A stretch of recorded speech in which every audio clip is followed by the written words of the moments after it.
Hello, my dear viewers. This amazing story will be very instructive for you. It is very interesting and beautiful. I wish you enjoy watching it. What a close-knit family you have, Casey. Sounds perfect to me. Lily said with a smile as she sipped her cinnamon coffee. I'm envious. I'm not complaining. She smiled as she sat at her sewing machine. Casey and Joe had met when they were poor, hungry students. Joe had proposed to her when she had finished her degree. He himself was already working as a technologist in a garment factory. Learning about the upcoming marriage, the parents of the future newlyweds promptly discounted the first mortgage payment and began to prepare for the wedding. After the wedding, the couple lived soul to soul. Husband played first fiddle and was the generator of ideas, and Joe has them, Jerry God, enough.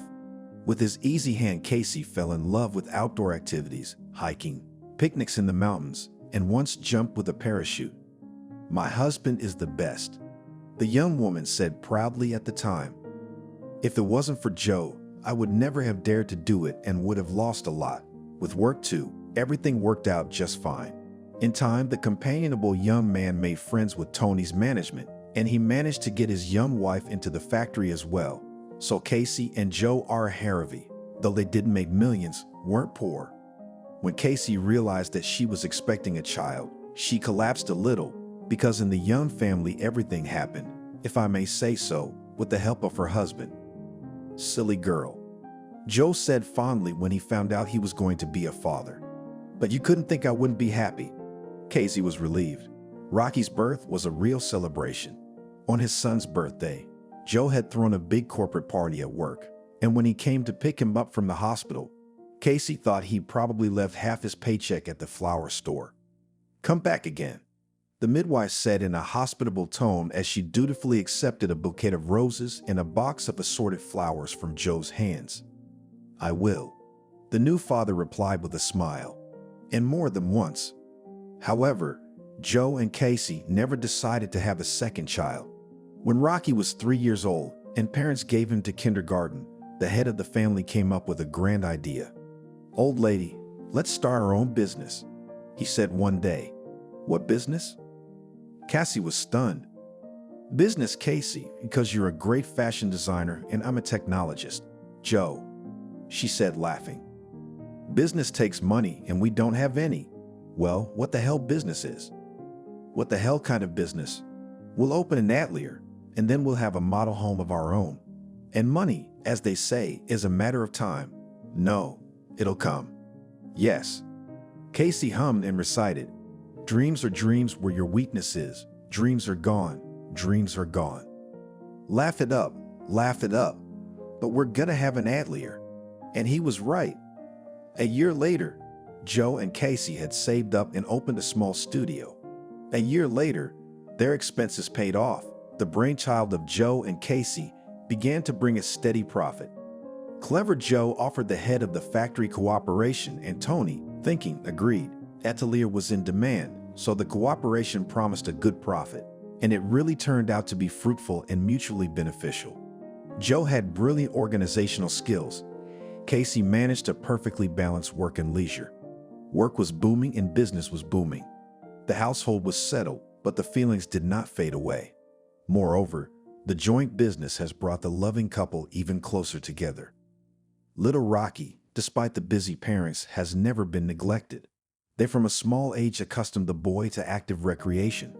And as soon as a couple of free days, they took 5-year-old Rocky on a camping trip. The boy was thrilled. A like-minded boy growing up. Joe cheered, and Casey nodded with a smile. When Rocky went to first grade, the family went to the lineup as a whole, so there was nothing to complain about. It was idyllic. You have nothing to complain about. Lily grinned, enjoying her drink. I'm just saying, it's the perfect family. So perfect. Casey grinned.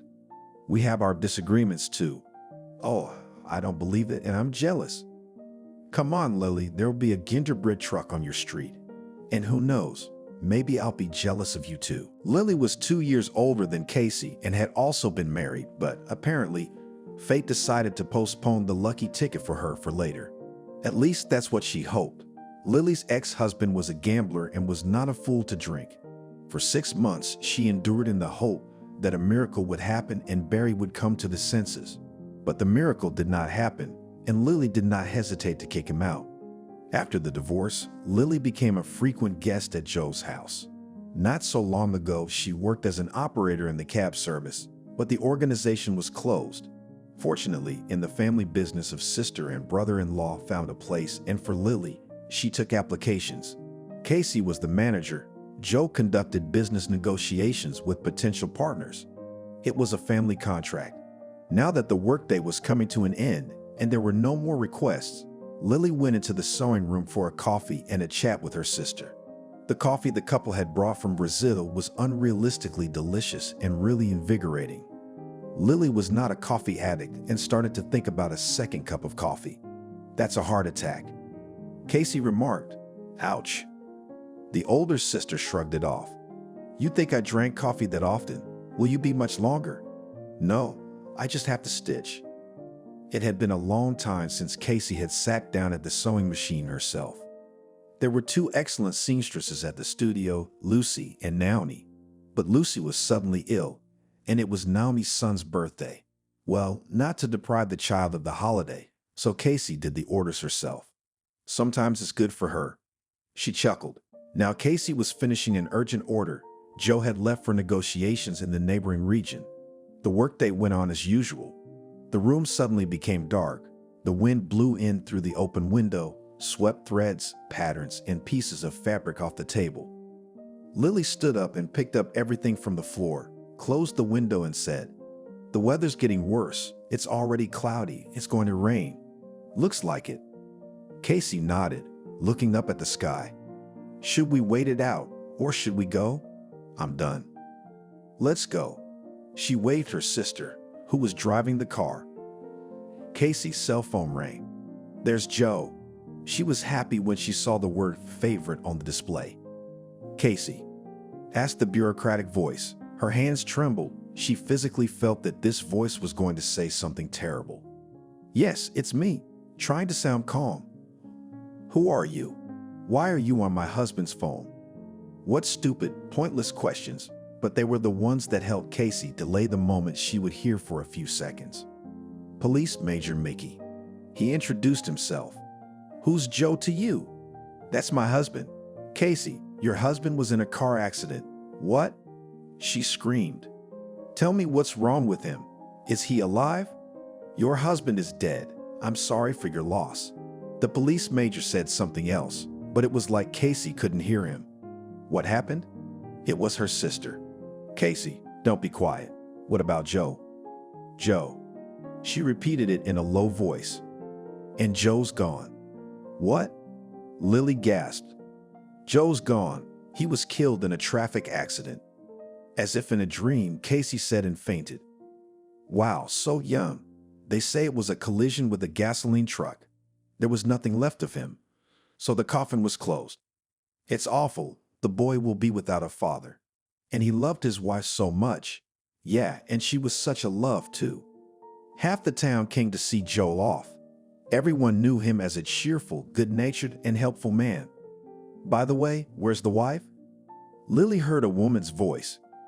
If they had such love, why is she not at the funeral? "So in the asylum, wife." Another voice answered. "When she found out Joe died, she went crazy." "Oh yeah, wow. What a bunch of people." The young widow's sister thought with indignation. "They don't care to gossip. They have no bones to pick with you." Lily was tempted to go up to the noblewomen and explain something about rules and decorum, but she changed her mind. She didn't want to get in a fight at the funeral. Casey did go to the hospital, but her mind, as far as it was possible in this situation, was fine. At least she wasn't out of her mind. Overwork and stress had taken its toll. The emergency room doctor explained to Lily. That evening, she learned that her sister had lost the baby. Of course, Casey's presence at the funeral was out of the question. After the wake, Lily went to see her sister. "How are you?" she asked, squeezing Casey's hand lightly. "I'm not," the young woman murmured, and tears welled up in her eyes. "Lily, my baby, I lost both my husband and our baby in one day." She wept bitterly. "Casey." Her sister spoke softly, stroking her head. I know you're hurting, but think of those who are alive. Mom and Dad are worried sick, fearing for your sanity. Lily grinned bitterly, remembering the conversation between the two women. But Casey was so absorbed in her grief that she didn't notice her sister's grin. And Rocky, she said, not only has the boy lost his father, but he's afraid for you. Yesterday, for instance, he was huddled up against me, trembling and asking me so pitifully, Aunt Lily, won't anything happen to Mommy? I, of course, calmed the kid, but I did not dare to take him to you. Lily. Casey sobbed. I understand, but it hurts so much. I didn't just lose my husband, I lost a part of me.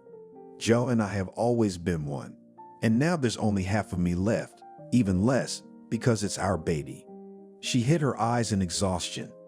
Well, take comfort in the fact that he'll have someone to take care of him now, and you take care of Rocky because you have someone to live for. Yes, Sister answered quietly. You're right.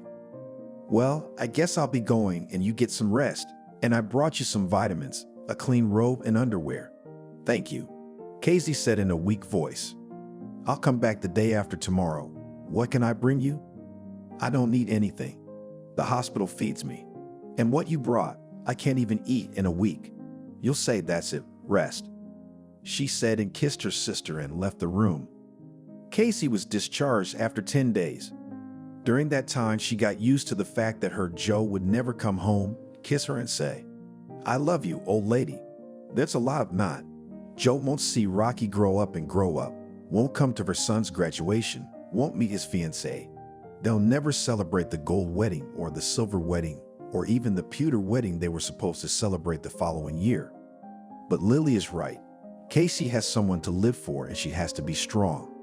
No matter how much Casey convinces herself that life goes on, in reality, it's proving much harder. The apartment where she had been so happy with Joe for 9 whole years seemed empty, cold, and lifeless. Casey looked at the wedding photo in the elegant silver frame and she wanted to sob. Sis, what are you doing? Lily asked fondly, putting her arm around Casey. She was the one who had brought Casey home, and sensing her sister's mood, she was in no hurry to leave. It just so happened that Lily and Casey were not just sisters, but best friends. The older sister always patronized the younger one. It made her parents cringe, and relatives and friends all envied them with white envy. What friendly girls you have. Aunt Leslie, a friend of her mother's, said with admiration when she saw 5-year-old Lily wiping her sister's nose. Mine fight all the time. If Casey broke her knee or was scratched by a cat, Lily would blow on the wound, and while her mother gave first aid, she stroked her little sister's head and said, The cat has pains, the dog has pains, but Casey has no pains. And when Casey started having woman's days, it was Lily, not Mom, who explained to her sister what it was. The sisters grew up, each had their own personal lives, but they were still friends and helped each other in any way they could. When Lily divorced Barry, Casey convinced her sister that life wasn't over. Then Lily threw herself into meaningless romances. Casey only shook her head, realizing that maybe that was what her sister needed right now. It's all wrong, Lily complained after soccering another boyfriend. Don't worry, Casey smiled encouragingly. You'll meet someone else you'll be happy with. Just then she lost her job. Her younger sister and brother-in-law had loaded Lily so that she had no time for foolishness and thoughts about her failed womanhood. And now it was Lily's turn to comfort Casey. What is it, my little one? No, nothing, the young widow said thoughtfully. It's just a flashback. I understand. She understands. Casey laughed quietly and added louder. And if you understand that starting Monday, we're going to work like horses, I won't let anyone get away with it. And you wondered what we were doing with the girls while you were waiting in the hospital, Lily said cheerfully. She recognized the determined and hardworking Casey from before. Lily couldn't help but realize that behind it all was a pain that wouldn't go away for a long time. But isn't that worthy of respect? Well done. The widow smiled. At the weekend, have a good rest and then work hard, boss. Casey's older sister saluted. Maybe you'd like a bath or something to eat. I could use a bath, said the sister. That's all a hospital is good for, But all these days I've been dreaming of a nice fragrant bath.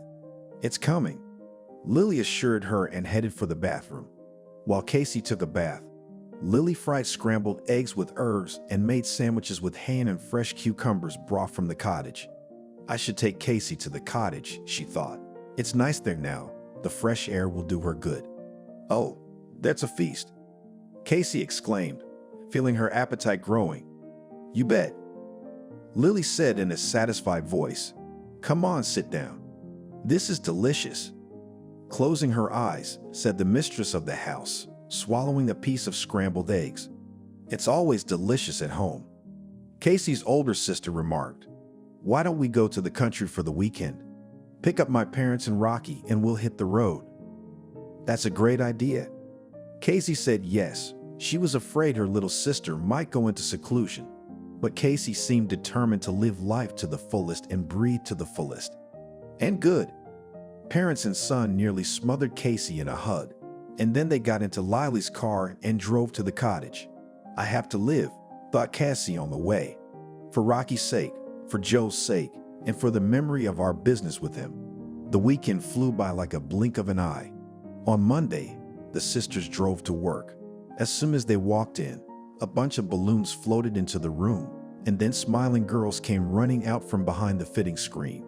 Surprise! The female employees shouted in unison. Naomi was holding a huge bouquet of soft pink lilies.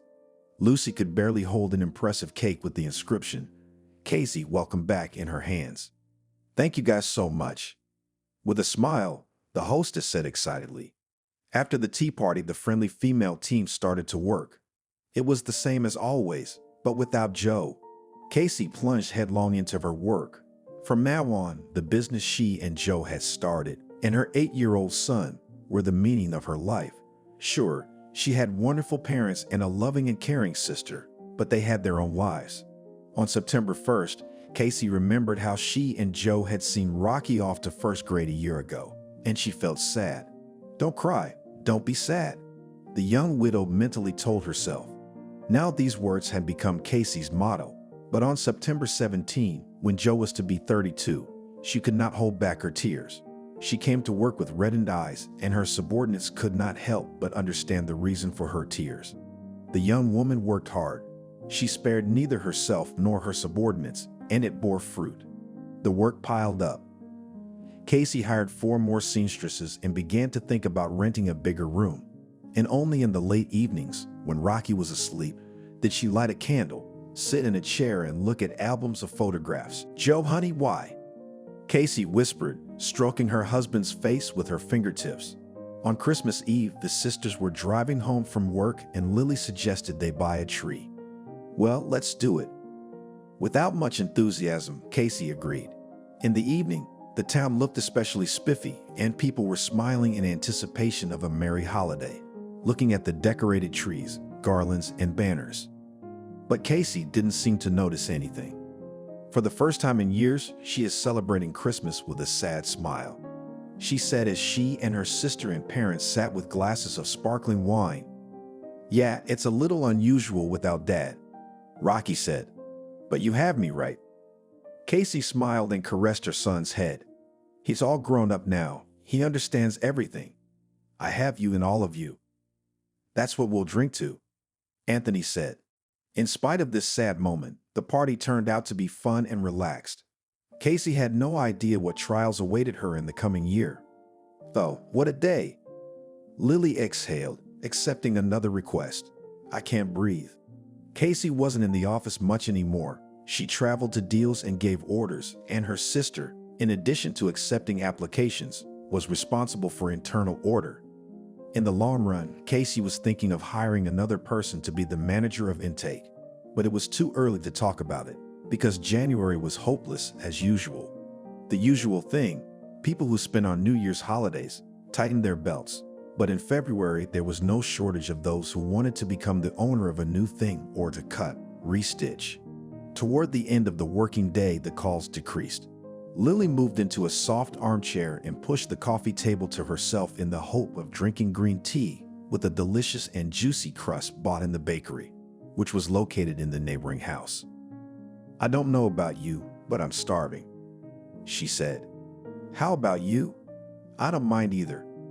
As the sisters sat down at the coffee table, the phone rang. It's always like this. Lily complained and reluctantly went to the phone. Atelier pretty woman, she sang. Hello, it's the bank director Noel. The caller introduced himself and inquired. Can I speak to someone in management? Yes, of course. Lily answered, losing interest in the caller, who clearly wasn't going to order. Casey, it's for you from the bank. The bank? Yeah, they probably want to offer a loan on favorable terms. They love it lately. Her sister picked up the phone and her eyes went black. Mr. Noah told Casey that Joe had borrowed a sum of money in the amount of $1 million. Our bank has transferred the money to your firm's account.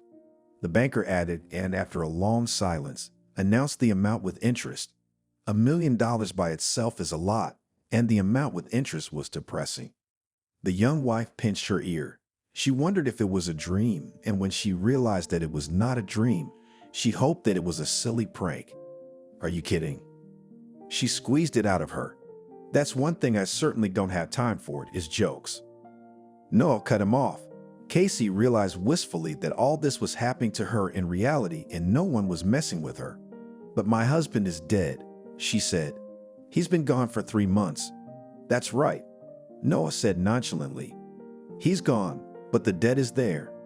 And you are, so it's up to you to pay it off. As far as I know, the pretty woman at Atelier is jointly owned property. Accordingly, you have the same rights and obligations as your late husband. Yes, that's correct, Casey confirmed. But I didn't know anything. Casey, that's your problem, Noah said mockingly. You're a grown woman and you should realize that ignorance of the law does not exempt you from responsibility. And if this amount is not paid within a week, the bank will be forced to go to court. I heard you. One way or another, she has to save face. I hope so. Have a good day.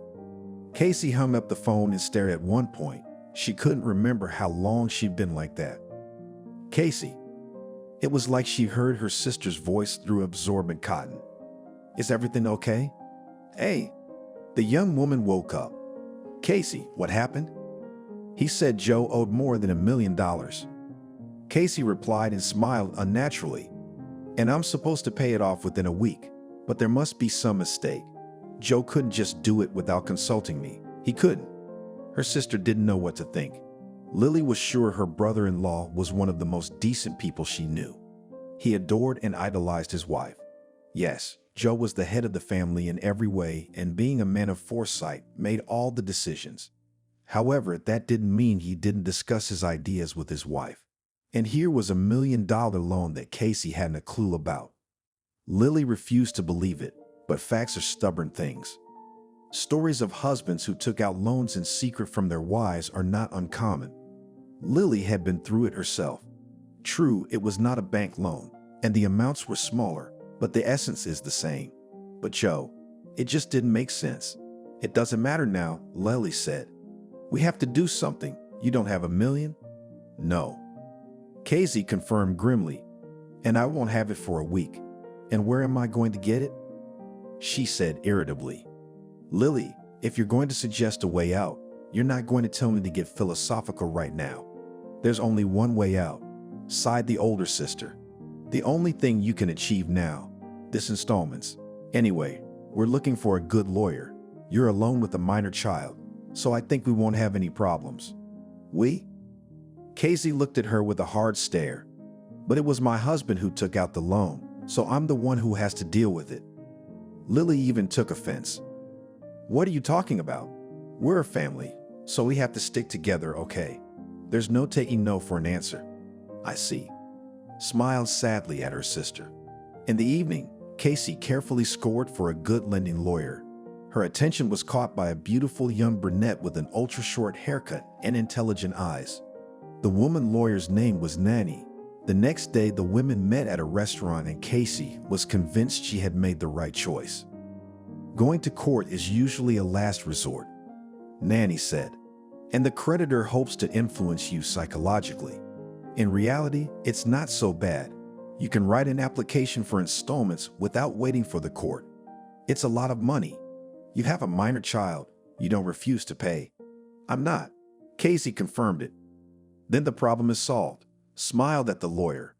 Of course, if your husband had made a will in your favor, it would simplify the situation. You could refuse the inheritance and accordingly from the payment of the debt. But since there is no will, we will seek installments, and as practice shows, problems are not expected. There really was no problem with the installment plan, and Casey, with Nanny's help, was able to get the interest rate reduced. Thank you very much, Casey said. It's not a big deal, said the lawyer. It's not nothing. The young woman objected and winked. If you want a fashionable exclusive dress, we will be glad to see you in our atelier. You can count on a good discount. Thank you, I will keep in mind. Nan replied with a smile and extending her hand to Casey added, You're welcome too. Casey was paying off the loan. She had to deny herself a lot of things, but debt is debt. Alas, no one gives back what they owe. A few months later, she got a call from her former boss, now business partner Tony. Casey, my compliments. Cheerfully greeted by the director of a clothing factory. Hello, Tony, she replied. I have a favor to ask of you, my dear. Tony, you know I'm driving right now. Well, this isn't a phone call either. I was wondering if you could come by my office in an hour. In, say, 2 hours. 2 hours. Unfortunately, I can't make it. I'm in negotiations. Casey answered. But tomorrow morning, I'm free. Tomorrow at 9 o'clock would be okay with you. I'm fine. The next morning, Casey went to the garment factory. You're looking good. Tony complimented her. Casey, tea, coffee, juice, or maybe a brandy? No, thanks, Tony. She said no. If I may, let's get right down to business. Well, let's get down to business. Not at the factory manager. But I'm afraid, dear Casey, it won't be a pleasant conversation. Well, what can you do? It's really nothing. Tony agreed, so what did you want? Money. Tony replied with a disarming smile. The agreed time limit has expired. I want my money back. By the way, it expired a month ago, but out of respect for Joe's memory, I decided to wait. Don't tell me you didn't know about this. To say she was stunned was to say nothing. But I really didn't know anything. The widow said in confusion. You didn't know? Tony's voice sounded good-natured, but Casey knew what lay behind it. He was a soft sleeper, but he was a hard sleeper, and he really didn't believe that Casey didn't know anything about the loan. Ignorance of the law is no excuse, she remembered the bank manager saying. Harsh, but fair. The main thing was not to panic and try to take control of the situation. As much as possible, of course. No, I didn't. Casey said firmly, but I suppose it doesn't matter now. You want your money? Well, let's settle the matter. And how much are we talking about? $700,000. Tony sounded surprised. He clearly hadn't expected Casey to act so decisively. It's going to happen, the young woman thought. But despite her outward calmness, she was panic-stricken. Casey had a feeling Tony wouldn't be as easy as the bank. Oh well, good for him. We'll act according to circumstances, but in the meantime, do you have the receipt? She asked, in a businesslike manner. Well, of course. Tony said with a smile. I'm a man of business, and I've long ago learned that without paper we're nothing more than bugs. Shall I show you? Show me. Casey nodded. Studying the receipt, the young woman realized that the loan was issued at the same time as the loan, for which she had already made a down payment. What would that mean? Casey pondered. In fact, it was a loan agreement between one business partner and another, so if you have to pay, or the reputation of Adley or Pretty Woman will be hopelessly ruined. When will you be able to repay the debt? Tony asked with a nice smile. Joe borrowed from you for 6 months, didn't he? Well, then I'll repay it in 6 months. Casey replied. She had little idea how she would repay 2 debts at once, but Tony didn't need to know that. Casey. He shook his head. You disappoint me. It's not going to happen sooner anyway. She complained. It's a shame, it's a shame. Tony said thoughtfully. As an option, I can offer to pay in installments, said Casey. Sweetheart, I'm not a bank. He grinned. And I'm not your soul. The young woman cut him off. I can't raise that kind of money in the shortest possible time. You may not believe that I didn't know anything about this loan, but even if I did, the money wouldn't just appear on its own. Tony was silent for a moment, and then he blurted out, "Oh, what concessions can you make for a beautiful woman?" Casey looked at him questioningly. "You know, I'll forgive your debt. The head of the garment factory gave it to me." "I beg your pardon?" she asked incredulously. "Yes, I'll forgive it, but on a condition." "What condition?" Casey asked calmly, sensing something wrong. It was clear where there was free cheese, and she was not mistaken. "Marry me." "What?" Yeah. Tony nodded. "Joe's been dead less than a year. People will judge and all that. But it's not like I'm suggesting we run to the registry office today." "Yeah, it's not. You're confused about the age difference." Tony nodded, ostensibly understandingly. "I assure you, I'm not a bad man." Casey was suddenly disgusted. She'd heard so many times that business was dirty, especially for a woman. It was no secret what a businesswoman sometimes had to do to get a contract, to get favorable terms of cooperation, rent, debt repayment, and ultimately to stay afloat. Casey was heartily glad she was past all that, for she had Joe. She tried not to think about the fact that she now had to pay an impressive amount of money thanks to her late husband. Though, of course, she had wondered more than once why Joe needed the million. A mistress who blackmailed him into telling her about their relationship, a gambling debt, or did her spouse want to pull off some risky deal he didn't dare tell his wife about? Or maybe Joe was in danger. Casey even thought about going to the police, but Lily was skeptical. They wouldn't investigate anything, said her sister. The funds came into the Atelier. Then Joe must have transferred them to himself, and there he could do whatever he wanted with them, and who would keep track of his spending, and it had been so long. On second thought, she agreed with her sister. By the way, Casey, as the wife of the deceased, managed to get access to his personal account, but there, to her great disappointment, remained cents. It's a shame, although, not surprisingly, Casey had all the money for the family. Joe only took money for gas and small expenses like a bottle of water for the road, so it didn't make any difference since Casey was the only person she could collect from and pay off her debts. No one cared about the rest. But as it turned out, Joe owed more than just the bank. "So, what do you say, beautiful?" Tony's voice interrupted her thoughts. "But that's crazy." "I don't think so. What do you think? You don't need $700,000, especially if you have a son. And you've got money to invest in your business. I mean, think about it." Casey sighed heavily, but Tony was right. The available funds were a pittance, and if you add the payment of the loan, the picture is quite dreary. "So what are we gonna do now?" "Well, it's not that bad, Casey," said the factory manager cheerfully.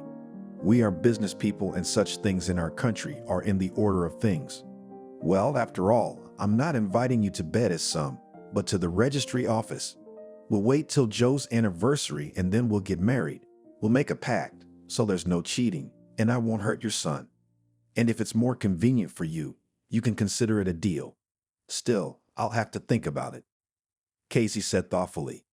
"Sure, think about it." Tony graciously allowed it. "I'll make a contract, which will spell out the terms of our cooperation, and send it to you by email. Then maybe we'll have a cognac?" He winked. "No, thank you."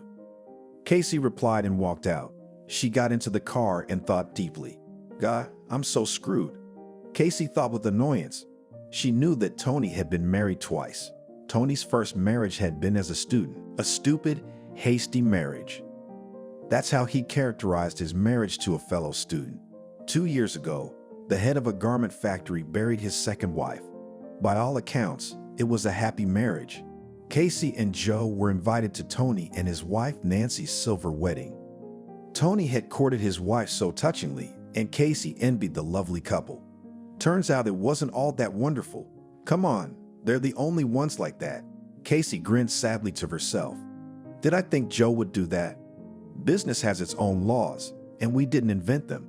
And I'm seriously considering Tony's offer because I can't afford that kind of money. Not even that. Lily whistled when her sister told her about her conversation with Tony. The old devil. Well, he's not that old. Casey grinned wryly. He's not even 60 yet. Yeah. The older sister grinned. A man in the prime of life. What are you gonna do? I don't know. The young widow replied with a sigh. Maybe I should sell the car. It will be more expensive. There is still time. That's right, nodded Lily. But now it's summer, and the most solvent buyers in the resorts flew away. It's worth a shot. When there's even a tiny chance, it's a sin not to take it. That's also true. I guess I'll have to marry Mr. Tony. She said that 2 weeks before the anniversary of Joe's death. But don't panic too soon. Her sister tried to cheer her up, but it didn't work so well. Potential buyers were trying to drive the price down, and Casey was getting desperate. Well, there was a lot to be desperate about. Plus, her ex-mother-in-law had called the other day to ask where Casey planned to have her memorial dinner. The last thing on her mind was a memorial dinner. Betty, I have a lot of work to do. With a sigh, the young woman sighed. Even though she was telling the truth, she felt terribly uncomfortable. How are you supposed to deal with your ex-mother-in-law after the debts? The young woman had a strange feeling. She sympathized with Betty as a mother who had lost her only son, but that was all. She had once treated her mother-in-law as if she were her own mother.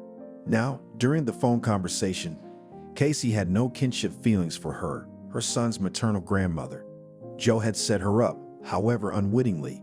I doubt her mother-in-law knew, but Casey couldn't help herself. Maybe we shouldn't organize anything, she mumbled. Yes. There was resentment in the older woman's voice. It sounded as if Betty had asked again to make sure she'd heard what she'd said. I thought we were gonna talk.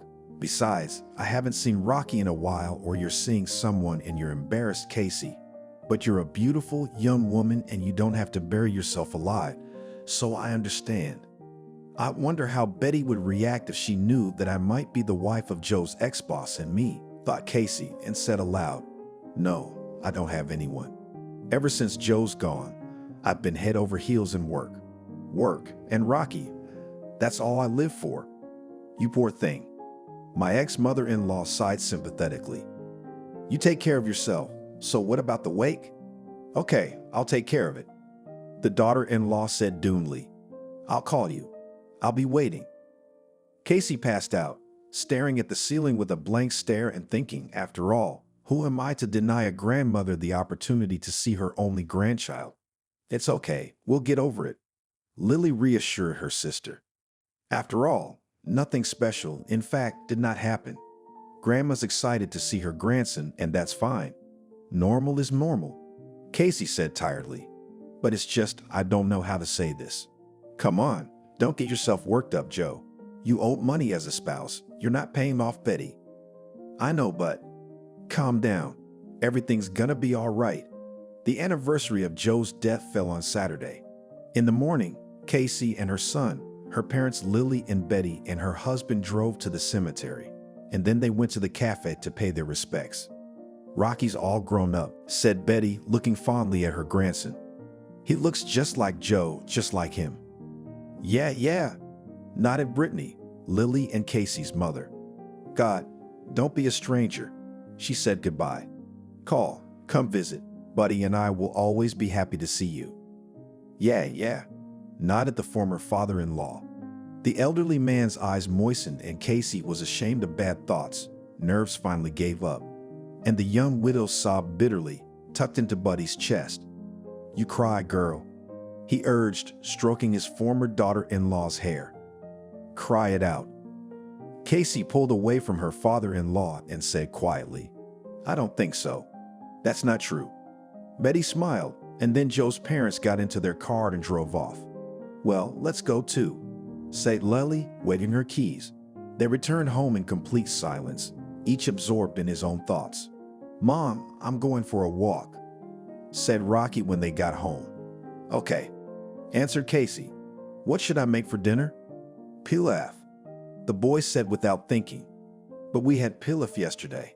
The mother smiled. So what? I can eat your pilaf every day. Well, pilaf is pilaf, said Casey and went into the kitchen. Joe loved my pilaf too, she thought as she took the chicken out of the refrigerator. From time to time, Casey caught herself thinking that she didn't miss him as much as she had in the first days after his death. Yes, Casey was working hard, raising her son and dealing with her own problems. She didn't have time to think about it, but Casey felt she was lying. That's not the point, she thought bitterly. If it weren't for these debts, I'd be crying my eyes out right now. Strangely enough, in that calmness and the lightness she'd forgotten for a year, the thought, though unspoken, took on a real shape. I'll just go on with my life and see what happens, she decided. And only Casey finished this wise thought when she heard her son's cry. "Mommy!" She jumped up and rushed into the hallway. "Rocky, what's wrong?" Casey asked fearfully and pulled her son against her. The boy was shivering and crying. Rocky looked like he was being chased. "There. What is it?" The mother asked affectionately. "Are you home with me? Did someone scare you?" "There's Daddy. He's hugging some lady," said Rocky and cried bitterly. "But it can't be," exclaimed Casey. "Son, you know Daddy's dead." "But he was there," the boy insisted. "Daddy was standing by the playground." "Rocky, you're imagining things," she pleaded with her son. "It was just a man who looked like Daddy. It happens. You just loved him a lot. Today's the anniversary and you're impressed after the cemetery." Rocky nodded, sniffling. Casey was relieved that he had stopped shaking. The young woman put her arm around her son's shoulders and led him into the room. "You lie down for a while, rest, and I'll cook pilaf," she smiled. "Then you and I will have a sumptuous dinner." When the pilaf was ready, Casey looked into her son's room. Rocky was asleep. What was that all about? She thought. Who did he see? The first thing Casey thought was that Rocky was just overexcited. She and her father were thick as thieves. So at first glance it made sense, but only at first glance. Rocky, like his father, wasn't particularly impressionable. Besides, he wasn't 3 years old enough to get overexcited after a visit to the cemetery. But Rocky would mistake a stranger for his father, no matter how much he looked like him. Seemed like a stupid thing for Casey to do. So what does it mean? Casey was afraid to think any further. Was something wrong? Staring at her sister, Lily asked. "You're not wearing your face," Tony demanded an answer. "Tony?" Casey asked, puzzled, and only then realized that he was probably going to call her today. No, it wasn't him. What is it? I don't even know how to say it. I don't know if it happened. Sister, don't mumble. I can see something's bothering you. Yes, it's nonsense, Casey said sluggishly. So crazy that you're not yourself all day. Lily's sister grinned. Maybe Joe's alive. She blurted out and recounted the incident after the memorial dinner. What a mess, Lily marveled. So Joe had run up debts and faked his own death. Well, assuming it was him, I suppose so. Casey nodded sullenly. You don't seem too upset, Sister remarked. Let's just say I'm prepared for any turn of events. You know, Lily, this year I feel like I've grown up and gotten rid of my rose-colored glasses. I mean, as long as Joe was alive. If he was, I was a stone wall. I was used to his support, his tutelage, and you know, he made all the decisions, and I was the doer. And even then, Joe did all the hardest part of the job. And then the wall came down, and with it, all the shells and cocoons came off. But strangely enough, I wasn't vulnerable. Quite the opposite. Everything that doesn't kill us makes us stronger. I quoted Lily. Yeah, that's about right. And if Joe were alive, the debt problem would solve itself, she remarked. If only there was some way to know for sure. If only. Casey sighed. We've got nothing but the word of a frightened child. It's a shame. Lily summarized and looked at her watch and asked, Are you going home? No, I still have work to do. Lily drove home and thought about what was going on in their family. They were living happily ever after, and now you have to face so many trials at once. Immersed in her thoughts, she didn't even notice when the light turned green, but she felt a big bang in the trunk of her Logan. Lily jumped out of the car and saw a broken headlight and an impressive dent. A young blonde woman dressed in a microscopic jacket and denim shorts that looked more like underwear was stomping behind her. Where are you going, you white-haired chuppa? Lily yelled at the blonde beauty. You think if Daddy bought a cool car and paid for the license, you can do anything? Listen, you hornless goat. The blonde didn't stay in debt. Actually, the light was red, and you flew like a naked man into a bathhouse. Do you know who my fiancé is? I don't know and I don't want to know. Guys, what's all the commotion? Lily heard a man's voice from a schoolboy rapid. The voice seemed suspiciously familiar to her. Call the cops and be done with it. Listen, boy, she said belligerently. Go where you're going. Lily, what a number. The owner of the Setch car laughed. Woody, Lily said hesitantly, and as she looked closer at the driver, she realized she was not mistaken. It was Woody, a classmate, handsome and cool soccer player, her first, and by the way, mutual love. He was older, better looking, probably happily married, had kids. That's him. Woody replied cheerfully. Problems? I can see that. Looks like you're about to be offered a deal. The ex-boyfriend grinned, pointing behind Lily. Turning around, she saw that the young auto lady was approaching her, accompanied by a low-slung, full-bodied man in a linen suit and t-shirt. Hello, beautiful. Radiantly, he smiled at Lily and kissed her hand. I have a proposal to you. Let's solve the matter peacefully. Hello, nodded Lily and asked, What's peace?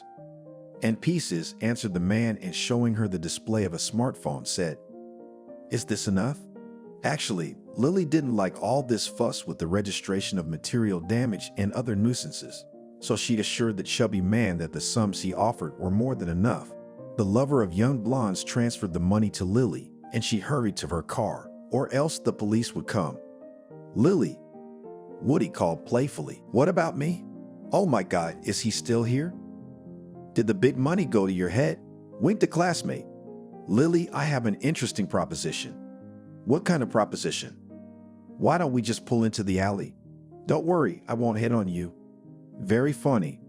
Lily snorted and started the car. Something rattled threateningly in the rear end, and she thought with a shrug that she couldn't do without a visit to the car service, but that the blonde motorist's daddy had generously compensated for the repairs. I thought you weren't coming, said Woody. Yeah, the car's rattling, complained Lily. Yes, I was going to invite you to celebrate our meeting at my favorite cafe, but it looks like we're going to have to go somewhere else. What other place, Woody? What are you talking about? I want to go home. Can I get my car fixed? Woody asked me sweetly. Are you kidding me? Not at all. A good friend of mine runs a car repair shop. They'll fix you up, straighten you out, do it fast and in the best shape.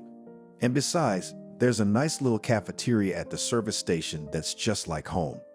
Ah, that's tempting. Lily thought. Well, what to do at home? Like home, you say? She mumbled. You know, I'm starving. That's what I mean.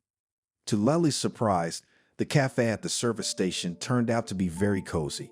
It reminded her of her grandmother's cottage in the country, embroidered tablecloths, large porcelain teapots painted in gel, the light aroma of herbs and spices. Woody ordered tender pancakes with chopped chicken and mushrooms. How delicious! Lily said in surprise. Usually cafes at gas stations, service stations, and other places for car owners serve tasty pastries. Yes, the salads aren't fresh. Yes. A classmate smiled. It's really good. That's Henry's mom and sister cooking. I see. She nodded. Are you married? Married? Married to who? Well, you, of course. Divorced. Why is that? That's the thing, it's not like that. Lily replied with a sigh. Are you married? Divorced. What's wrong? Yeah, it's not right either, Lily. It's not right with her. Not that coat. I never got over that blue-eyed girl with the dark blonde hair, and she chose someone else. And as it turns out, she's got it all wrong too. There, I said it. Woody.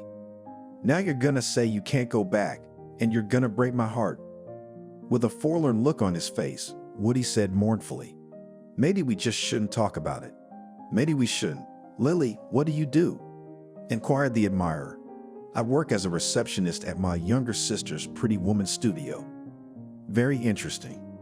Woody smiled. The older sister works for the younger sister. Where do you work? I'm a private detective. A private detective? Lily asked slowly. Yeah. Woody, I guess God sent you to be our sister, she said. A businesswoman's sister suspects her husband of infidelity. Woody grinned. If only I knew what he was suspected of. Lily exclaimed. Her husband died, and after his death, all sorts of strange things started happening. Well, my friend, you intrigue me. Tell me about it. Could I have another cup of tea? She asked. It's delicious. Interesting story.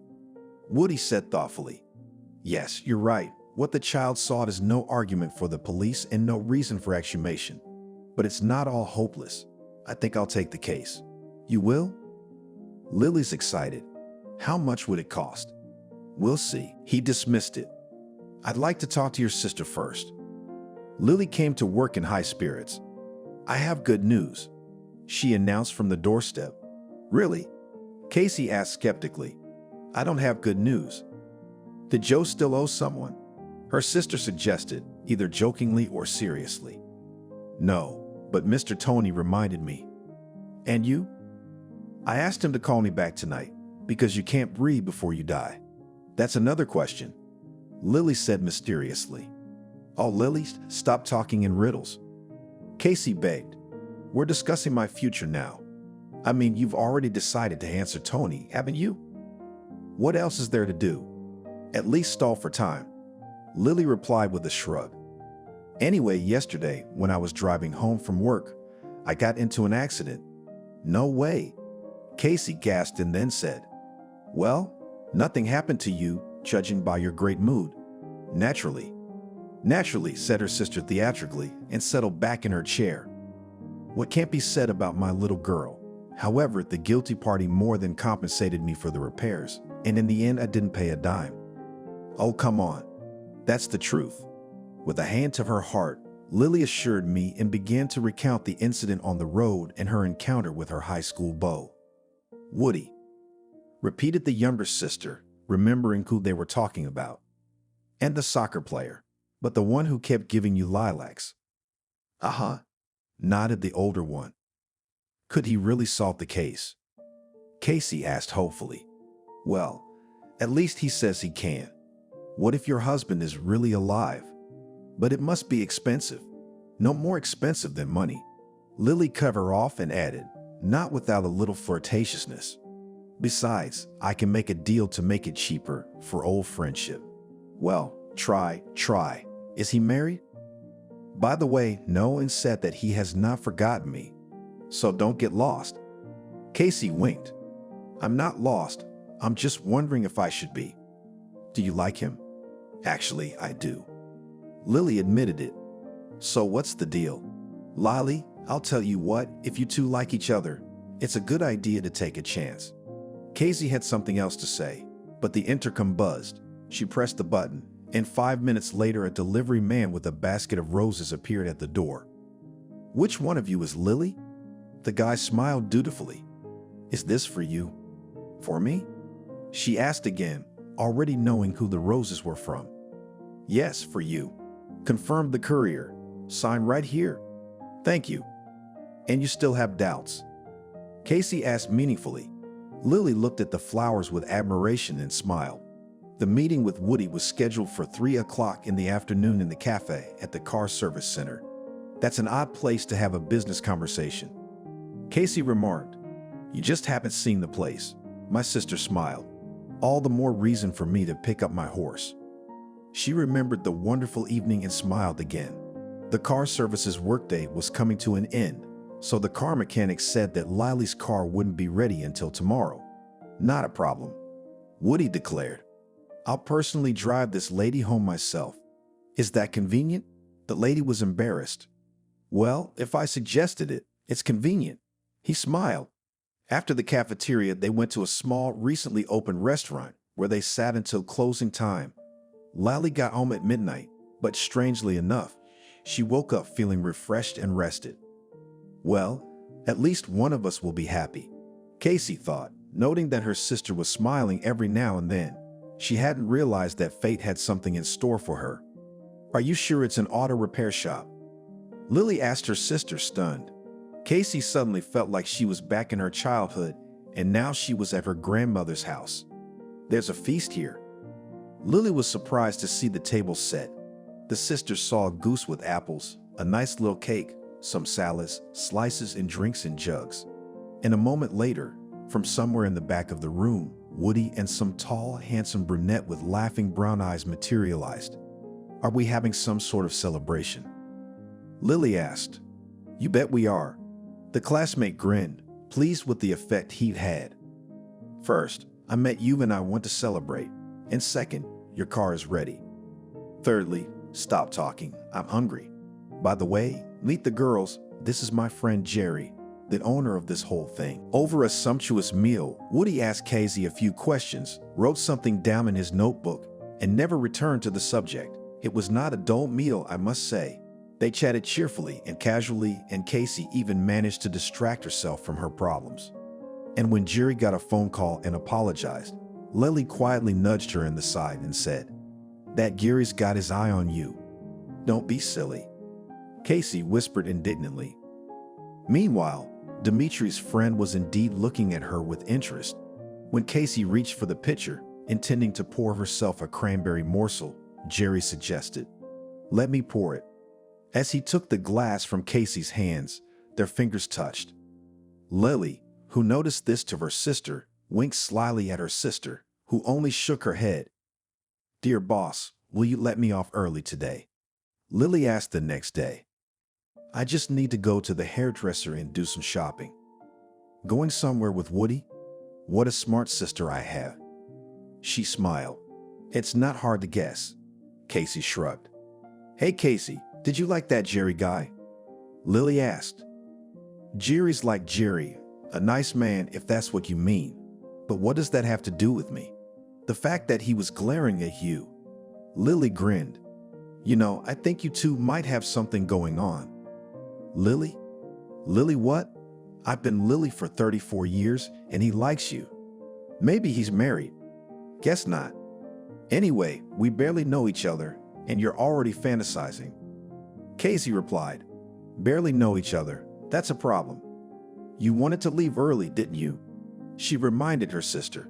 "May I?" "Just go." As she walked her sister out, Casey found herself thinking, which had been happening quite often lately.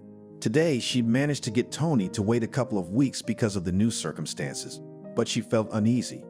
If Woody couldn't find anything out, let's hope for the best, Casey decided.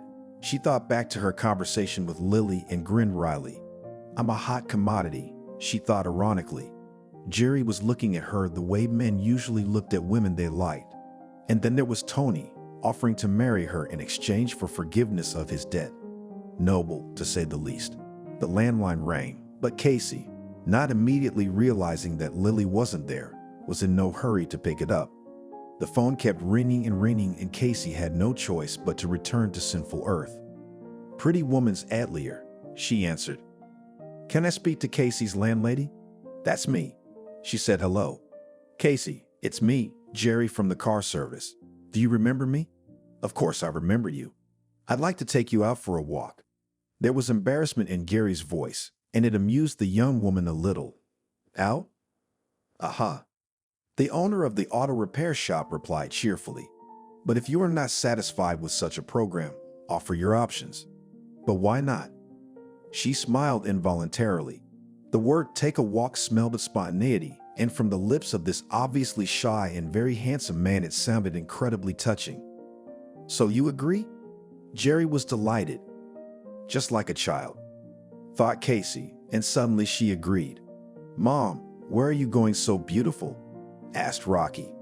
"I have a business meeting," Casey answered, tinting her lips with a muted burgundy lipstick and wondering if it was too flashy. Cool, appreciated by her son, as if eavesdropping on her thoughts. "Really?" She was happy. "Yeah, what's the name?" "Who?" "Him," Roman giggled. "I'll give you a code." Threatened the mother. "Oh, I'm afraid. So what's the name?" "Well, I told you, I have a business meeting." "Well, business is business." The boy agreed. Jerry waited for Casey at the entrance to the city park. Last time she hadn't even noticed what the owner was wearing, but this time she took a closer look and found that a light beige jacket made of fine suede, a white t-shirt, and bright blue jeans suited him just fine. Casey herself, in a soft pink floor-length dress and black jacket, looked like a young girl. Isn't that why Rocky figured it out? The young woman thought cheerfully. Casey, you look beautiful. Jerry exclaimed approvingly, handing her a bouquet of gorgeous roses in a stylish package. Thank you. Casey smiled. So, where should we go? She shrugged. Why don't we go wherever we want? Jerry suggested. Sounds like fun.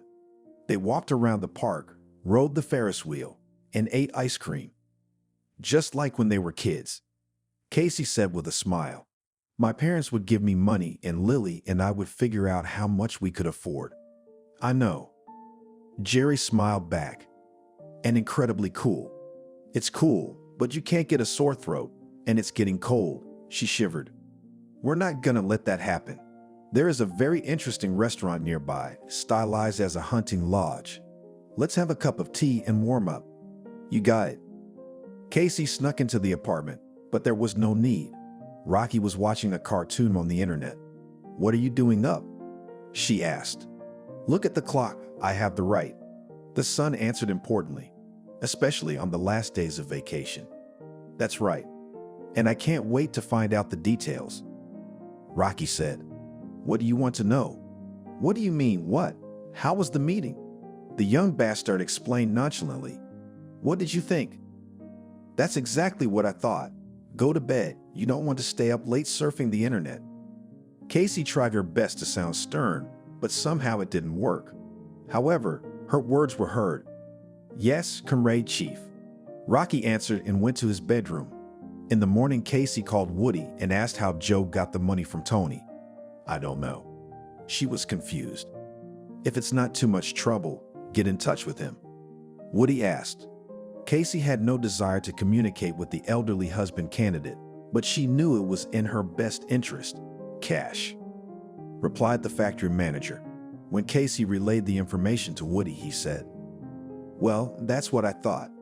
I bet the loan money was received in cash too. That's what it turned out to be. Looks like we're at an impasse. Lily's depressed. I guess so. Sister agreed depressingly. Well, let's not get discouraged. What else is there to do? Looking at Casey, it wasn't hard to see that she didn't share Lily's enthusiasm, and she was wrong. One evening, as Casey sat with Jerry at her favorite car service cafe, she got a call from her sister. I think Woody's on the trail, Lily said excitedly. The young woman's heart beat so hard that it seemed the car owners sitting in the cafe could hear every beat. Where are you now? At home waiting for Woody for dinner. But what about you? Jerry and I are at the diner. Well, come on over to my place. I'm making my signature stuffed fish. So you know what I mean. Casey understood. Making stuffed fish was a sacred act for Lily, and the effort was truly worth it. Stuffed fish, as performed by her older sister, was truly food of the gods. Red. Casey asked businesslike. Sure, Trout. So guys, let's go back to my place and set up headquarters. All right, I'll see you later. After talking to her sister, she asked Jerry, Do you like fish? Fish. He was puzzled. Anyway, yes, do you want to feed me fish? I don't mind. No, I'll give you fish another time. And tonight, Lily will treat us to her specialty stuffed fish. Casey giggled. She added seriously, But even if she was going to serve us sour soup, I'd still run to her on foot, because Lily said Woody might be on the trail. So what are we waiting for? Jerry exclaimed. When they arrived, Woody was already there. In fact, he'd opened the door. Come on in, he said in the tone of a hospitable host. Lily's putting the finishing touches on her masterpiece. I see. Casey nodded, realizing that she would get all the information during the meal. Well, what can you do? During the lavish meal, Casey couldn't eat a bite. She glared at Woody and he, realizing her state of mind, said, Well, here's the news. The day before yesterday, I showed Joe's picture to the ticket seller at the bus station, and she said he'd left for the capital a few days ago. Casey gasped and her sister squirmed. That's right. It couldn't be more accurate. Woody assured her. So, what, Joe's alive? I guess so. He nodded. It's just a matter of exhuming him. Casey was silent. She knew it was inevitable, of course, but it's complicated, the young woman thought. Other thoughts just didn't come to mind, especially in light of recent events. The result of the exhumation dumbfounded and confused all the cards. Joe had been resting peacefully in his grave all year. The answer was self-evident, and it was monstrous. Someone was walking the earth in Joe's place, and God forbid it was that simple. It seemed like a good time to talk to Joe's mother. Woody said in a deep voice, "Do you think Joe had a twin brother?" Asked Lily. "I don't think anything, but it's a bit of a stretch, don't you think?" And everyone agreed. "Betty, it wouldn't have occurred to me to ask out of idle curiosity," Woody said quietly. "But it's a situation that's come up." "Yes, I understand." Betty nodded. And since it was, Betty's story was simple. In fact, there are thousands of them. Unfortunately, she and Buddy didn't plan on having 2 children, but nature has its own laws. They had twins. "We can't afford it," the young mother thought. "It was a hard decision for me to make." Betty sighed heavily. "I cried, I worried, my heart bled. But in the end, I did what I did. Times were hard, cents counted. Are you judging me?" "Betty, I'm not here to judge. I'm here to get to the truth," replied Woody. "Who am I? Certainly not God. And yet I'm terribly ashamed. Betty, what's done is done. And once again, I'm not the Lord God after all. No one knows how I'd behave if I were you." "Yeah, I suppose." "Well then," said Woody, "thank you so much for your help, and I'm sorry I made you talk about things you'd rather forget." "It's okay, I'll get over it," the older woman said quietly. Well, the truth had been revealed, but unfortunately it didn't answer the questions of why Joe needed the money, where his twin brother was, or whether there was any connection between the late Joe's debts and his twin brother. Something told Woody there was, and he was rarely wrong. Yeah, it might be a good idea to look into the circumstances of his death, too, Woody thought. It all seemed to be connected, but how? Deciding that was enough for today, Woody drove home with a sense of accomplishment. He had a date with Lily in 2 hours. And where to find him? Casey wondered. Maybe put an ad up? "Yeah, right away," laughed her sister. "You can tell him that the twin brother will read the ad and show up in person." "That's not funny." Casey even took offense. "No one's even laughing." Lily shrugged. "Woody's doing the best he can, not all at once." "Yeah, you're right. I'm just too anxious to get this nightmare over with. I mean, we used to have a peaceful life, but why do we have to go through all this?" "It is believed that all trials are given to a man for something," the older sister said thoughtfully. "I wish I knew what it was for." Casey sighed. "That's true." Lily agreed and asked, "How's Jerry doing?" "We're good friends," the younger sister replied. "That's it?" "Lily, for God's sake, we barely know each other." 2 weeks is barely? But it's not long enough to talk about feelings, Casey pointed out. "Sometimes a couple of days is enough time to know that this is the man for me." "That's exactly what happened with Joe," she said quietly. "Well, I didn't see Woody as my prince," said Lily. "I thought it was like first love, like the first snow. It came and went. Eventually he got married, I got married, and it didn't work out for either of them. All because the heavenly office decided we should be together, and I didn't realize it. It's a shame how much time we wasted. Well, there's a silver lining. You'll enjoy every day you spend together and appreciate each other."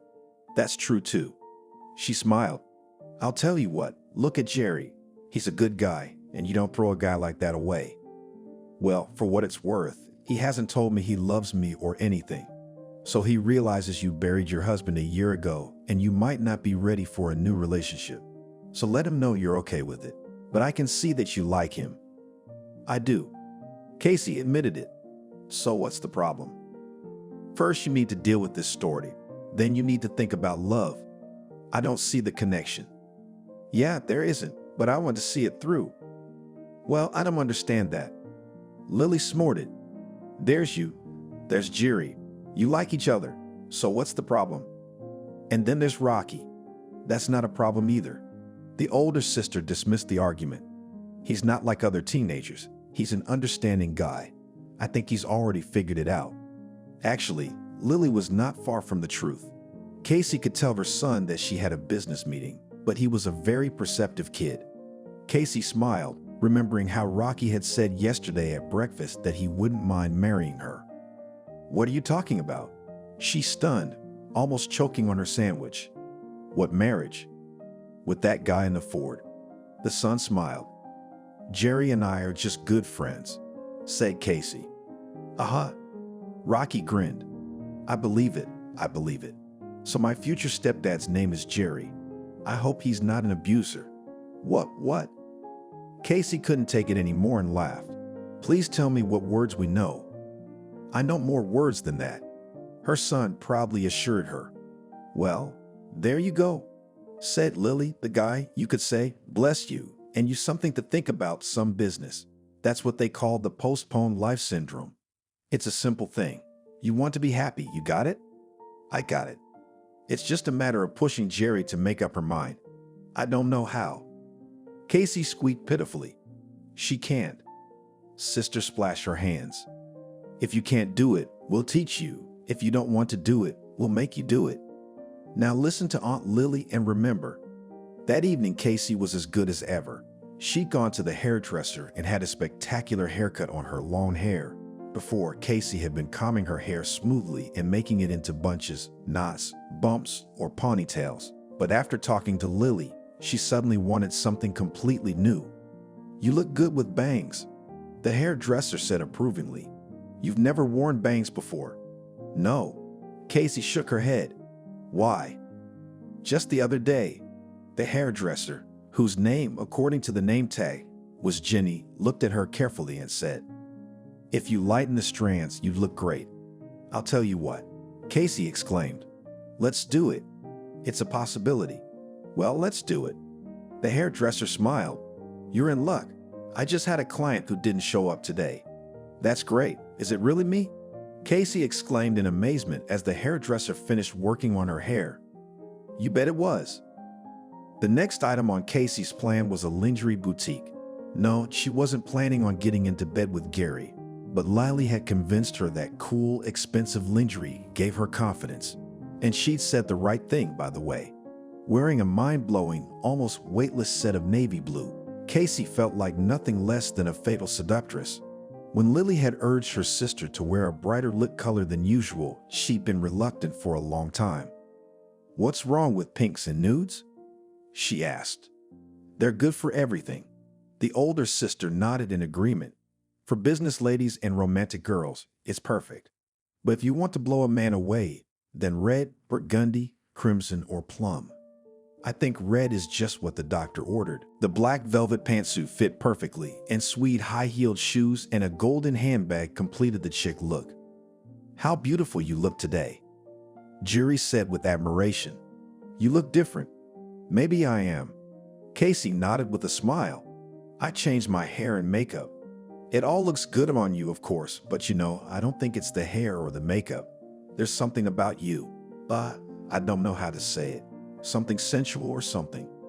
She was embarrassed, but she tried her best not to show it.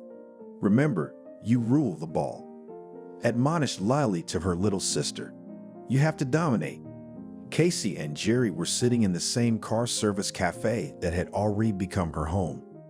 "Honestly, Casey, I'm embarrassed to invite you to this diner, just a nice restaurant. And I like this cafe very much," she said with a smile. "And I will not trade it even for the best and most expensive restaurant in the city. And in general, I like outdoor activities, picnics, hiking in the mountains." Casey remembered Joe, and she felt sad. The young woman sighed furtively, but Jerry didn't notice it. He thought about the fact that he knew nothing about Casey except that she was the owner of the Atelier and the mother of a 9-year-old son. Jerry wondered if he had any chance of reciprocation. After all, Casey had buried her husband, and a year wasn't a long time. He'd known widows and widowers who'd been faithful to their deceased soulmates for more than a year. In his 33, Jerry had never been married, but he understood them perfectly. And tonight, Casey was so good, he had a flicker of hope. Maybe it's for him. Maybe she wanted to show him that it would be a good idea to take things, shall we say, to another level. Dream on," said Jerry. Besides, how would her son feel about me? Picnics, camping. He repeated. Interesting. Very interesting. Casey said excitedly. I even went skydiving. Wow, good for you. Jerry said approvingly and decided that it was probably something to keep in mind. No, she was really different today, the man in love decided. More alive and very beautiful. She was also very frank. She didn't seem to have said anything wrong. But I'd learned more about her tonight than I had in the 2 weeks I'd known her, and Jerry decided to strike while the iron was hot. Casey, he said quietly, taking her hand. But the ringing of Casey's cell phone ruined everything. I'm sorry. She smiled guiltily. It was Buddy. Casey, am I interrupting you? He asked. Needless to say, the former father-in-law had always been a sensitive man. No, you're not. Casey replied, thinking the timing of the call couldn't be worse. Buddy was an old man and he was her son's grandfather. And the fact that he called tonight said only one thing. Something was wrong. In light of recent events, it was unsurprising and perhaps a little creepy. Did something happen? Sister-in-law asked. Trouble, Casey. Betty's been taken to the hospital. Oh my God, what's wrong with her? A stroke. Buddy answered and cried. She'd been upset about something lately. So Casey realized he didn't know about his wife's secret. Betty must have spent all these years trying to forget what she'd done. Monstrous, of course, but what else could she do? And now Woody had opened the wound and the resulting experience had broken the old woman. Terrible. Casey said sympathetically, Buddy, honey, you take it easy, and Rocky and I will be there tomorrow. Oh, that's so good. I'll be waiting. Casey's playful mood was gone. Trouble? Jerry asked. Betty was taken to the hospital for a stroke. She answered. Was it that? Probably. Nodded Casey. I'm really sorry about that. Yes. The young woman sighed. Jerry, take me home. I've got a headache. Yeah, sure. I guess happiness isn't for me, Casey thought bitterly as they drove out of the service station, but she said aloud, I'm sorry I ruined your evening. You didn't. Jerry smiled. What's it got to do with you? It's just that life isn't made up of pleasant events, and we'll have many more evenings. At least I hope so. Casey, I wanted to tell you. Let me be there for you. But you are. She smiled. Well, you know what I mean, don't you? Jerry said seriously. And then he stopped the car, and Casey fluttered like a caught bird. I love you. Jerry said simply, and without saying a word, he pressed his lips to hers. It wasn't until a minute later that Casey realized they were kissing passionately, and oh God, she seemed to be loving it. Casey, I want to be there for you, no matter what bad or good things happen. Is that what you want? Yes, she nodded. I really do. The lovers glanced at each other and their lips met again, and then Jerry drove Casey home. Looks like my sister's about to give me some good news. Lily smiled slyly. What makes you think that? Casey asked, a mysterious smile playing on her face. You're glowing. I haven't seen you like this in a long time. I bet you haven't. She grinned unhappily. Tell me, did Jerry confess his love? The sister was obviously eager for details. He did, but before he did, Buddy called with the bad news. Betty had been taken to the hospital. What about her? Stroke. Casey replied with a sigh. Well, that's something. Lily sighed. Conscience, I suppose. You don't think she's been tormented by it all these years? Yes, it's not easy to live with such a burden, and she probably hid it from her husband. Probably. Casey agreed. Who'd have thought it? Lily shook her head. A decent, intelligent, well-to-do family, and suddenly such skeletons in the closet. Did you think only marginalized people had them? Sister grinned. Lily wanted to answer something, but then her cell phone rang and the inscription "Beloved" made her forget everything. Oh, come on. Lily gasped. I'll get Casey. Woody managed to find out that the gas tanker Joe ran into was stolen. It smelled of premeditated murder, and Woody suspected that the late Joe's twin brother had been put in charge. A motive? Yes, at least revenge for the fact that Joe had loving parents who gave him everything he needed for a normal childhood and adolescence. and his twin brother grew up in an orphanage. Of course, that's just my speculation. Woody finished his conclusions, and they require proof, but my gut rarely lets me down. There's a man on the force who owes me a favor. I think he can help us out, especially since we're talking about a felony. Woody was absolutely right about the location. Oh, this isn't going to go well. The pretty blonde sighed, snuggling up to her lover, who looked just like the dead Joe. I wish you'd quit all this, but the widow has nothing to do with it, and neither does your brother. If anyone's to blame, it's your mother. She ain't my mother.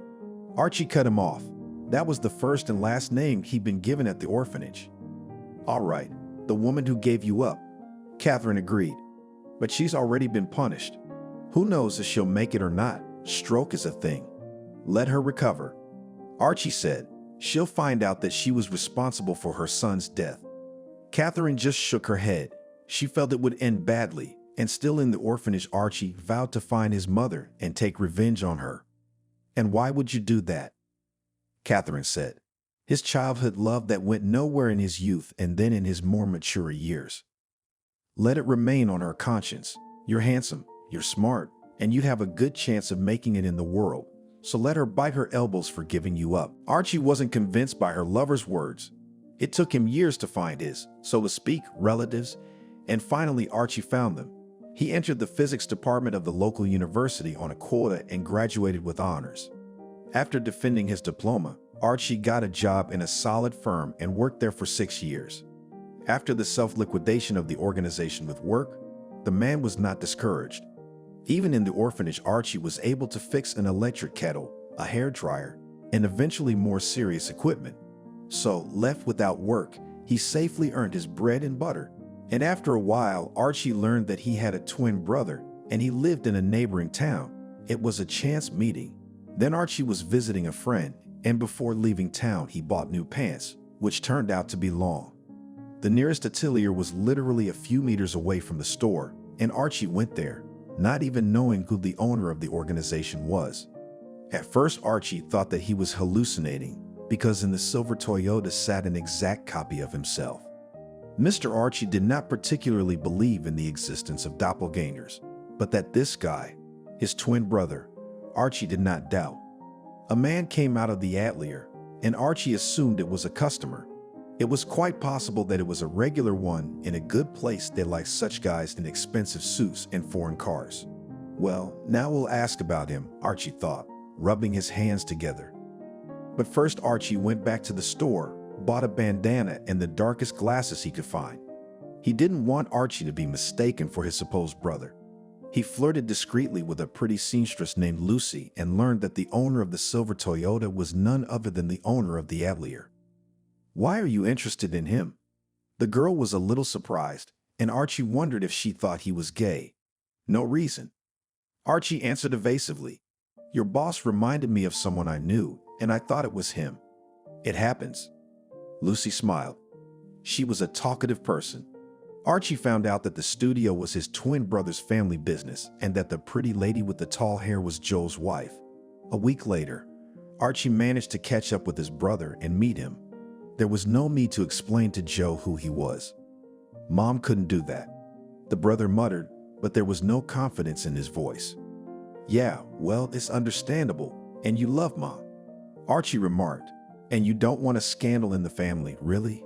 And I don't suppose your father knows anything either. I've no idea. Shrugged his shoulders at a shocked Joe. Imagine how people will react when they find out that the mother of the owner of the best atelier in town gave up her child. Anyway, what do you want money for? Well, that's business talk, Archie said approvingly. Otherwise, the townspeople will find out about your mama. The first time, Joe had no problem with it, but the second time he said he didn't have any money to spare. But what you don't do for your mama, so your brother took out a loan. Stop it. That's what Catherine said. He's already given you enough money. I thought I loved the smart, talented guy, and I could not even think that he would become a blackmailer. And yet Catherine stayed with Archie, loving him as much as he loved her. They also had no one in this world but each other. Catherine cried, begged, persuaded to leave this terrible city. But Archie went to his brother a third time. I don't have $1 million. He cut him off. And no one else would approve a loan. Suppose so. Archie nodded. But you must have some rich friends. Try borrowing $1 million from them. Joe exclaimed, "Are you all right in the head? Who's gonna lend it to me?" "All right, you got it," said the extortionist. "Give me $800,000. Like I'm gonna get that much." "Well, suit yourself." Archie shrugged his shoulders and pretended that in that case the conversation was over. "Wait a minute." His brother Jiminy stopped him. $700,000 will do." "Well, $700,000 is $700,000. In agreement, nodded Archie and added with reproachfulness, "You're greedy. No greedier than you, and remember, there'll be no more money." With those words, Joe gave himself a death sentence. Archie, realizing that there was no more money to be had from his brother, decided to take him out. No matter how things turned out, you had to admit, the game was getting dangerous. Stealing a gasoline truck was a matter of technique, as was causing an accident. Fleeing the scene, he abandoned the tanker a couple of kilometers away. "You?" asked Catherine when she saw the news on the internet about the death of a well-known businessman in the city. "What are you going to do now?"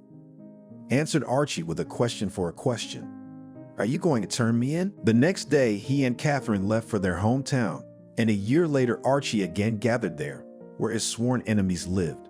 But why? Catherine wondered. "I have an idea." Archie grinned. "I want to kidnap my nephew. I've made some inquiries and found out that my twin brother's wife is well up, so it's God's will to pluck the daughter-in-law, or whatever she was while my brother was alive." Catherine didn't say anything. She would definitely go with Archie, but not to support his villainy. Catherine would try by all means to stop the man she loved, no matter what it cost her. They left and rented an apartment on the other side of town.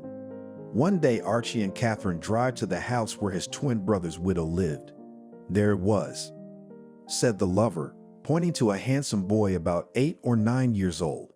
"Wow, how similar on Archie," thought Catherine. Although, what is surprising in it, as after all a native nephew. "Ah, if only we had the same handsome boy, Archie. Did not you feel sorry for him?" she begged. "Maybe I shouldn't. Do you realize that you are no longer just taking revenge, but—" "Shut up, woman," Archie said cheerfully, putting his arm around her. "We'll be rich, we'll go far, far away, and then we'll have a baby boy just like you." Suddenly, the boy looked in their direction and rounded his eyes fearfully, and then he ran home. "Archie," Catherine said. "He recognized you." "So what?" Archie snorted. "What would a kid think? That I'm his daddy?" "Yeah, and get scared and run away," she said skeptically. "Let's get out of here and hurry up." "Catherine, why are you so panicky? Everything is fine." "But you're right. Let's get out of here, or God forbid they will visit my mother, and she will definitely guess who I am." Catherine and Archie had been arguing for 40 minutes, but they hadn't gotten anywhere. "Catherine is gonna be fine," her roommate convinced her. "And I promise this is our last case." "Ours?" "All right, mine. And then we'll go away and get married." The doorbell rang. "Who the hell is that?" Catherine was surprised. "Who knows?" Archie shrugged his shoulders. "Probably a vacuum cleaner or the neighbors. Let's not open the door." But the calls became more and more insistent, and Archie threw on his robe and went to open the door. "Archie?" A man in a uniform asked him. "Yes, it's me, but—" "You're suspected of premeditated murder and extortion," said the police officer. "What kind of murder? What extortion?" "It's a mistake. I'm not from around here. My fiancée and I rent an apartment here." "But you're Archie." The cop squinted. "Yeah, and I want a lawyer." "Great, come with us. We'll get you a lawyer and everything." A month passed, and now the two happy couples were sitting in the same cafe at the service station. They had a lot to talk about. Archie got 10 years in prison. At first, he denied his guilt, but then he confessed to everything. Mr. Archie was also ordered to pay Tony and Casey back, so it was to the young woman's great joy that she would not be the wife of her former boss. Archie had $800 million in his bank account, so the debt was safely paid off. "I feel a little sorry for him," Casey admitted. "If Betty hadn't given up on this area, he would have been a decent man." Well, now Betty has to answer to God, sighed Lily. Casey's former mother-in-law passed away a couple of days after she was hospitalized. Betty never found out that Joe's death was her fault. Let's not talk about the sad part, Lily said with a smile. Let's talk about the upcoming celebration. The others agreed. Woody and Jerry had proposed to their sweethearts on the same day. When Lily heard that her younger sister was also getting married, she said firmly, "You can think of me as a sentimental idiot who's seen too many comedies, but I want to get married on the same day. What makes you think I'm going to think you're a fool?" Casey smiled. "I've been thinking about it myself." The parents were excited about their daughter's fiancés, and the daughters looked like schoolgirls in love. The discussion of the wedding banquet, which was planned to be held in their favorite cafe and nowhere else, was coming to an end when Casey received a call from her son. "How are your negotiations?" Rocky asked sternly. "In progress," with a smile reported the mother. "And you'll be free soon? It's my last class. Can I pick you up?" "Can Jerry?" "That's what we'll ask." Casey answered, thinking for the umpteenth time how lucky she was. Her son had accepted his future stepfather, and he had grown attached to Rocky. What more could a woman who's getting married for the second time need? "Jerry, can you pick up Rocky today?" Casey asked. "No problem," assured Jerry, and when she handed the answer to her son, he squealed with joy. "Do you, Woody, agree to marry Lily?" "Yes." "Do you?"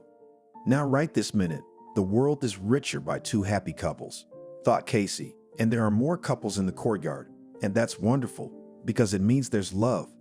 Immersed in her thoughts, she didn't even hear the registry clerk ask her the same question. "Casey, do you agree to be Jerry's wife?" The registrar repeated with a smile. "I do." Casey answered, catching herself at the thought that she was ready to shout about it to the whole world. "Yay!" Rocky shouted as the couple exchanged rings, and Casey cheerfully thought, "Well, my son did it for me."